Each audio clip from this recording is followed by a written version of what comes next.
ஆண்டவரும் இரட்சகருமாகிய இயேசுவின் நாமத்திலே உங்களை வாழ்த்துகிறேன்.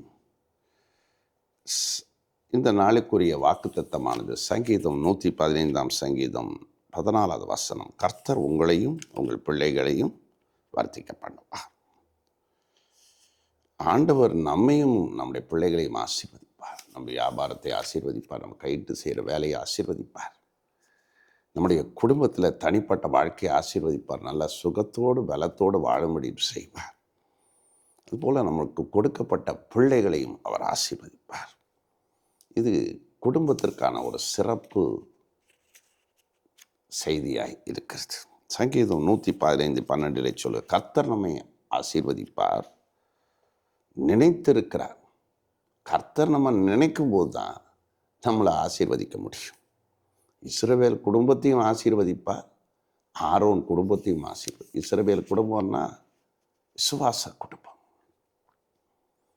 2 பேரையும் தெரிந்து கொண்டார். ஆரோன் குடும்பத்தையும் தெரிந்து கொண்டார், இஸ்ரவேல் குடும்பத்தையும் தெரிந்து கொண்டார். இந்த இஸ்ரவேல் என்று சொல்வது தேவஜனம். அதான் சபை குடும்பம், சர்ச்சை குடும்பங்கள், விசுவாசிகள். மற்றும் ஒன்று ஆரோன் குடும்பம். 2 பேரையும் தெரிந்து கொண்டிருக்கிறார். அவங்கள நினைச்சிருக்கிறாரு, ஆசீர்வதிப்பார். ஆண்டவர் நம்மளை நினைத்தா தான் ஆசீர்வாதம் பெற முடியும். அவர் எப்போதும் நம்ம மேல் நினைவாக இருக்கும்போது தான். ஆனால் அவருக்குரியவர்களாக நம்ம வாழணும். அவருக்கு பிரியமானவர்களாய் வாழும்போது அப்படிப்பட்ட குடும்பங்கள் வர்த்திக்கப்படும். 115 சங்கீதம் 9 வசனத்தில் சொல்லுகிறார், கர்த்தரை நம்பு, கர்த்தரை நம்பு, அவரே உனக்கு கேடகமாக இருக்கிறார். இஸ்ரவேலே அவரை நம்பு, ஆரோன் குடும்பத்தாரே நம்புங்க. 2 குடும்பமும் நம்பணும். சர்ச்சை குடும்பம், சபைக்கு போகிறவங்களாம் ஆண்டவரை நம்புங்க. உலகத்தை நம்பாதீங்க, மனிதர்களை நம்பாதீங்க, பணத்தை நம்பாதீங்க, வேலையை நம்பாதீங்க. எதுவும் உங்களுக்கு நிரந்தரம் இல்லை, சொத்துன்னு நம்பாதீங்க. இயேசுவை முழுமையாக நம்புங்க. அவரே நமக்கு கேடகமாக இருக்கிறார். கேடகம்னா அடைக்கலம். வேறு எதுவுமே செக்யூரிட்டி கிடையாது உலகத்தில். அதை நம்பும்போது அந்த குடும்பங்கள் வர்த்திக்கப்படும். 115 சங்கீதத்திலே சொல்லுகிறார், 14 வசனத்திலே, பயப்படுகிற பெரியோரையும் சிறியோரையும் நான் ஆசீர்வதிப்பேன்.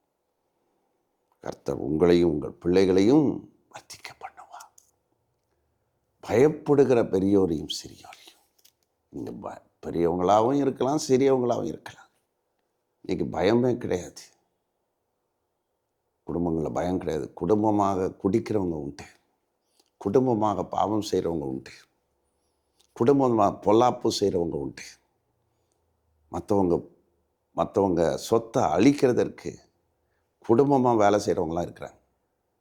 ஒருத்தரோட பெரிய சொத்து இருந்ததுன்னா முழு ஃபேமிலிஸே சேர்ந்து அவருக்கு விரோதமாக செய்கிறவங்க இருக்கிறாங்க. அப்படிப்பட்டவங்களா இல்லை. நம்ம கர்த்தருக்கு பயந்து இருக்கணும், அவருடைய வசனத்தில் பயந்து இருக்கணும். ஜெபிப்பதில், ஆண்டவரை தேடுறதில் பயந்திருக்கணும். பெங்களூருக்கு ஒரு சமயம் நான் போயிருந்த பொழுது ஒரு குறிப்பிட்ட குடும்பத்தை நான் சந்தித்தேன். அசந்து போனேன். அவங்க பிள்ளைகளுக்குள்ளே இருக்கிற விசுவாசம், பிள்ளைகளுக்குள்ளே இருக்கிற ஜெபங்கள், தரிசனங்கள். நான் போயிருந்த பொழுது அத்தனை குடும்பங்களும் அப்படியே முழங்கால் படி போட்டு என்கிட்ட ஜெபிச்சுக்கிட்டே இருந்தாங்க. இயேசுவை பற்றி சொல்லிக்கிட்டே இருந்தாங்க. காரணம், அந்த குடும்பம் ஒரு பயபக்தியாக வளர்த்துருக்காங்க. இன்றைக்கி பிள்ளைகளெல்லாம் பயபக்தியாக வளருங்க. ஜபங்கள், பக்தியுள்ள வாழ்க்கைக்குள்ளே கொண்டு வரும் பொழுது தான் ஆண்டவர் கண்டிப்பாக நம்முடைய குடும்பங்களை தலைக்க பண்ணுவார். God bless you. ஆமென்.